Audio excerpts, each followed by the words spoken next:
Channel में स्वागत है। हम बता दें कि आज का वीडियो सेट से ही रहेगा यूपी पुलिस का, और जब भी हम लोग पढ़ेंगे अब से पूरे पुलिस तक सेट का ही लेकर के आएंगे। बता दें कि आज का पहला सवाल मैथ का रहेगा। स्क्रीन पे दिखाई देता होगा, पढ़ने का प्रयास करेंगे दोस्त। बोला है ना कि एक लिफ्ट प्रत्येक 65 किग्रा के औसत भार के केवल 6 लोगों को ले जाती है। यानी कि 65 किग्रा के जो व्यक्ति हैं सिर्फ 6 लोगों को ले जाती है लिफ्ट। सही है। यदि उस लिफ्ट में 5 लोगों का औसत भार 67.2 किग्रा है तो छठे व्यक्ति का अधिकतम भार कितना हो सकता है। प्यार दोस्त, यही ने कहा है।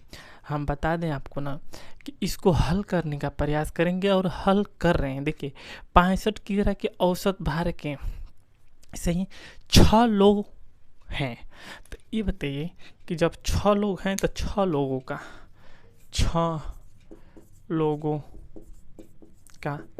65 गुणित कितना हो जाएगा 6। तो 6 5 30 को 0, 6 6 36, 37, 38, 39 यानी कि 390 होगा। ये 6 लोगों का भार है। सही है। क लोगों का 6 लोगों का।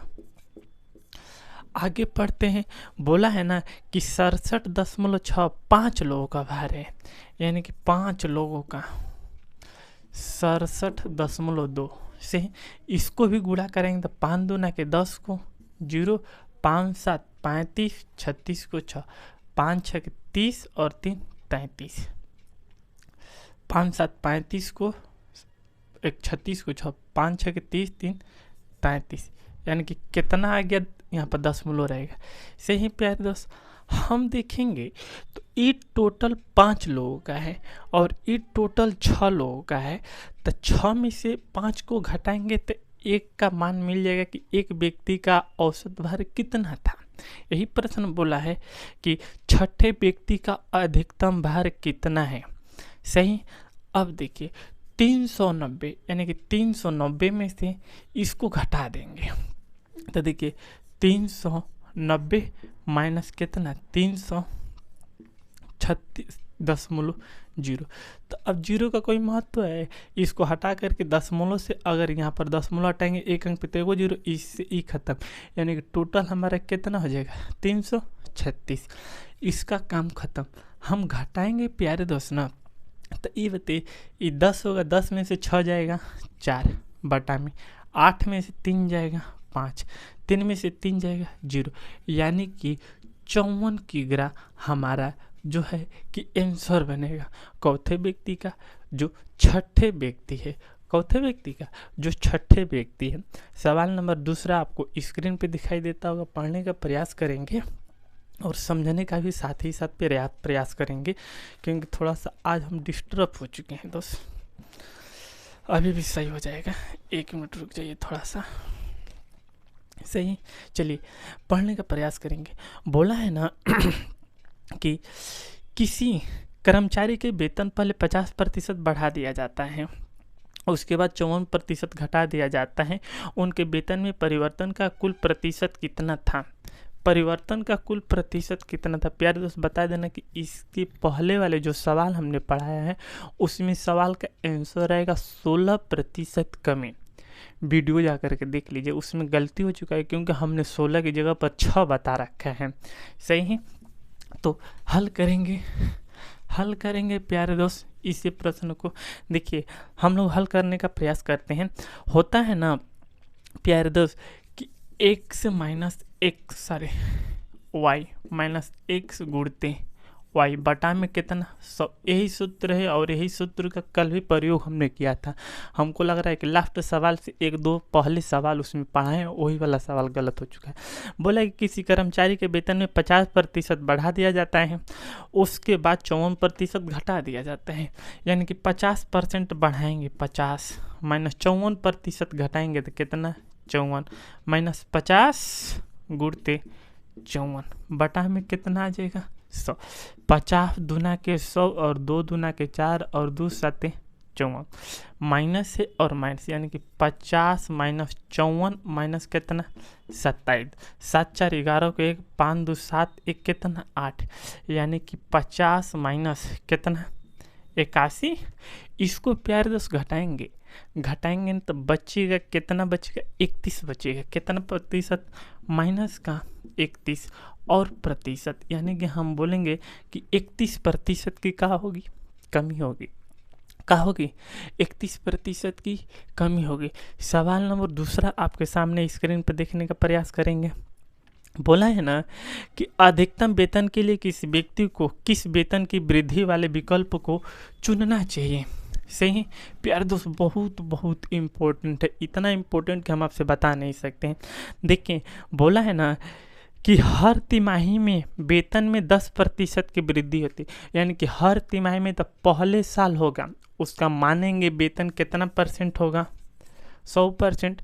हर तिमाही में यानी कि तिमाही में तो 1 साल होगा और फिर 3 बार ना, तो 110/100 गुणते 110/100 गुणते 110/100।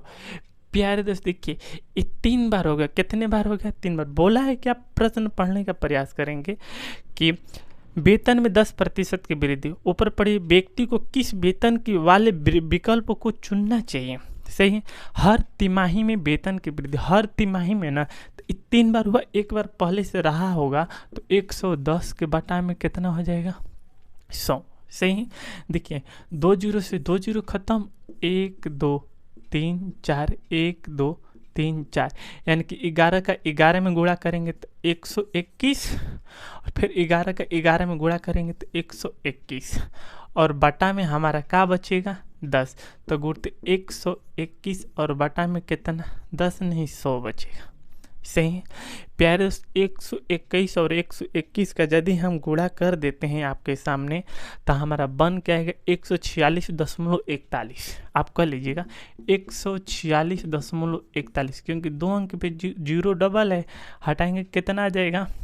सही है, तो ये है ना कि 4 तिमाही, हर तिमाही सही है। उसके बाद अब अगला को देखेंगे, तब बोला है ना कहाँ गया, बोला है प्रश्न हर साल में वेतन 40% की वृद्धि होती है हर साल में। तो ये बताइए 100% था, 40% का वृद्धि होगा तो 140 के बटा में क्या हो जाएगा 100, डबल 0 से डबल यानी कि मिल जाएगा 1 साल का कितना 140%।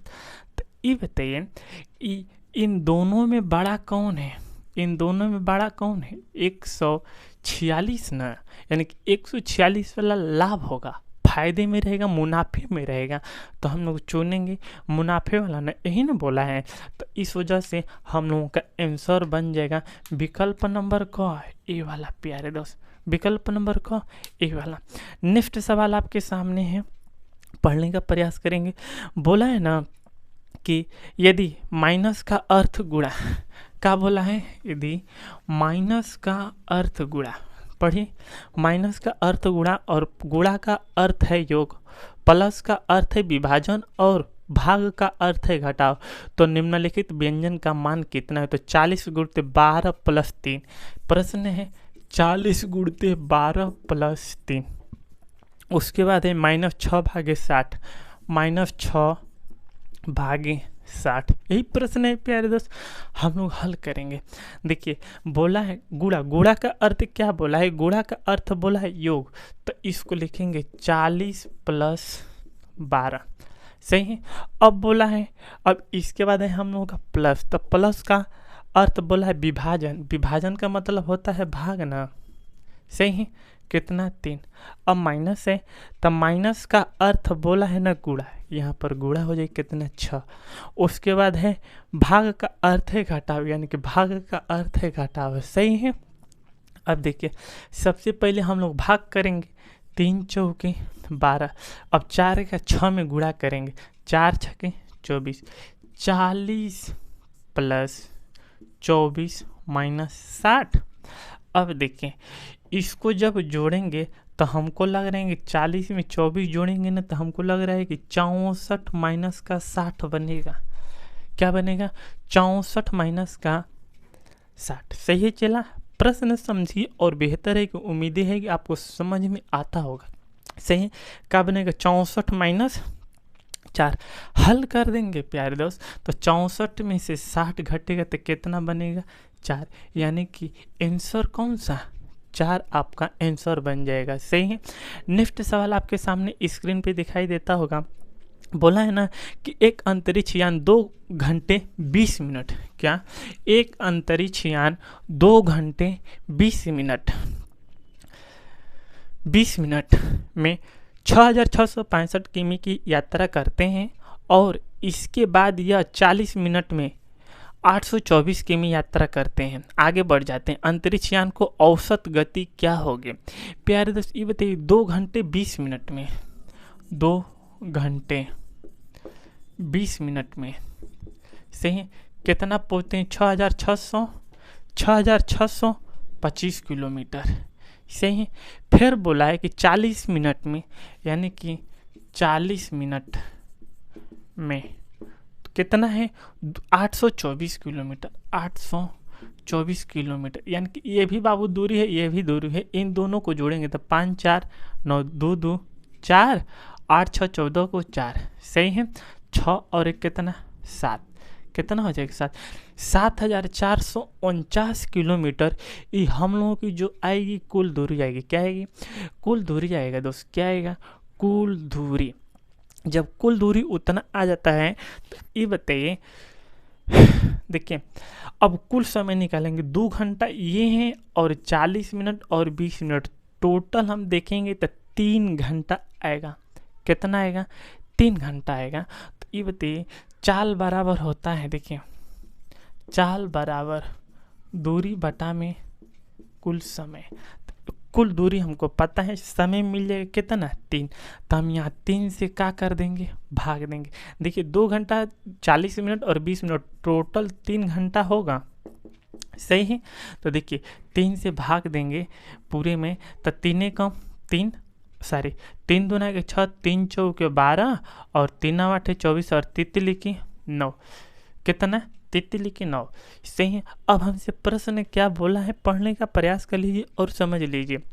बोला है ना कि अंतरिक्ष यान की औसत गति क्या होगी, तो हम लोग बताएंगे 2483 किमी, यही आपका आंसर बनेगा। सही प्यारे दोस्त, क्या बनेगा यही आपका आंसर बनेगा। उम्मीदें करते हैं कि वीडियो समझ में आया होगा। मिलते हैं नेक्स्ट वीडियो में, तब तक के लिए बने रहिए आप हमारे साथ। जय हिंद, जय भारत।